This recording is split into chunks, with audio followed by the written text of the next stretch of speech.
Hi everyone, my name is Heather Macular and I'm here to talk to you about macular degeneration, otherwise known as MD. MD is one of the leading causes of vision loss, with over 200,000 people diagnosed each year. Anyone 50 and under only have about a 2% developing this disease, but 75 or older have about a 30% chance developing it.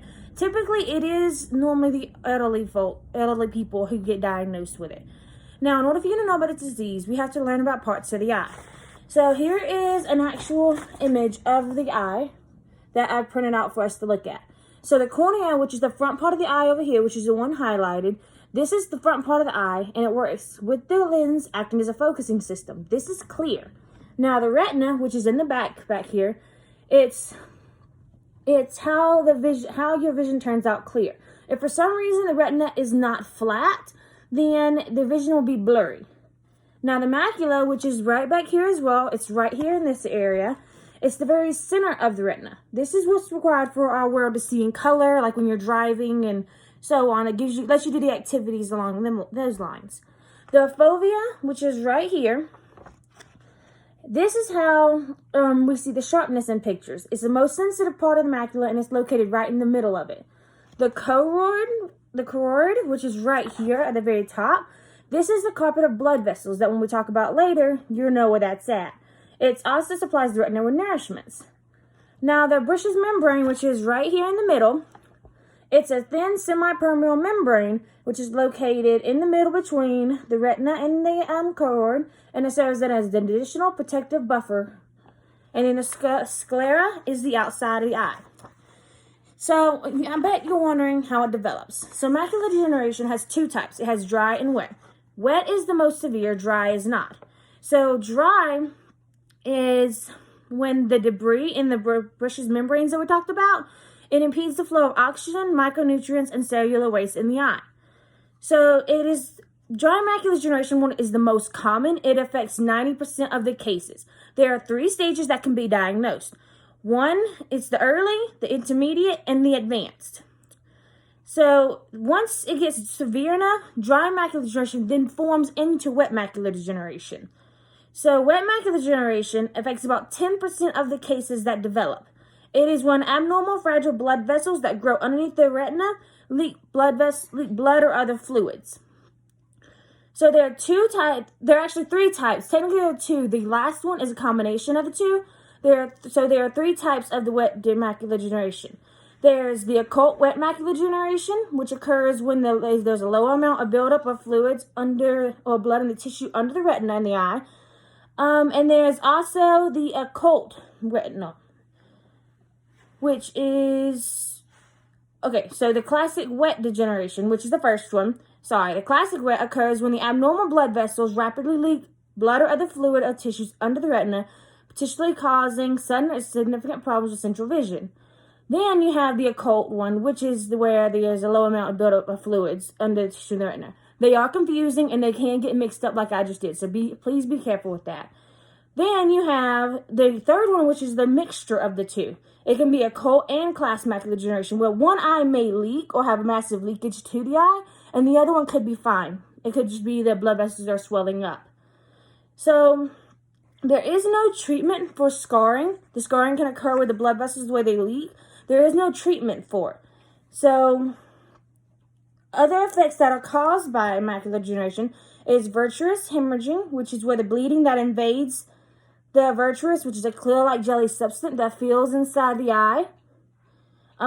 Visual hallucinations with simple colors or lights that form patterns with pictures. The older you get, the thicker the Bruch's membrane will get. So you have to make sure you watch that, because the older you get, the more susceptible you are to this disease, and the more it can damage your vision. So risk factors include age, ethnicity, gender, family history, poor nutrition, smoking, cardiovascular factors, exposure to sunlight, and especially if there's any existing macular degeneration or anybody in your family has had it, it is definitely recommended that you need to go get tested. So when you get diagnosed with it, you either see an optometrist, which is the specialist in eye care, or you see a general ophthalmologist, which specializes in certain eye doctors, which is like cataract, retinal, stuff along them lines. The diagnostic tests that can be used are visual acuity testing, which they're to see how well you can see, Eye pressure testing, used to see the glaucoma. Visual field testing, testing to see how well you can see on the sides, but not directly in front of you. Test for range and eye movement, which is where they take a piece of paper and there's going to be a dot in the middle, and you have to be able to follow the dot wherever they place it. Dilation of the pupils is where, and obviously I'm sure some of y'all had your eye dilated when you go to the doctor. That's the way they test for it, because they're trying to get a better vision and better clarity of the inside of your eye. Those are just some of the ways. I definitely recommend looking up to see more testing. That way you can see if it's possible, because if this is something that you have, it's not curable. It has to be monitored. It has to be controlled. The treatment, so we just talked about, it's not curable, but the treatments, it can be slowed down.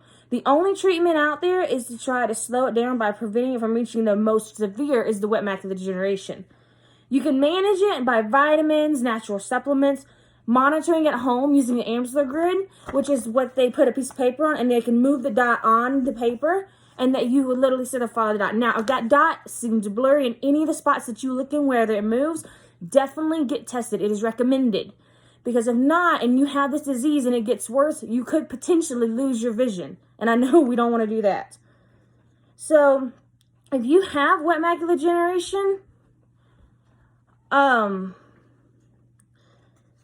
you can get drug injections, which is an anti-VEGF agents, which is shot into the eye to attack the abnormal blood vessels, causing them to shrink. It won't go away, but it can slow it down and cause it, well, you might, on the off chance, be able to see a little better.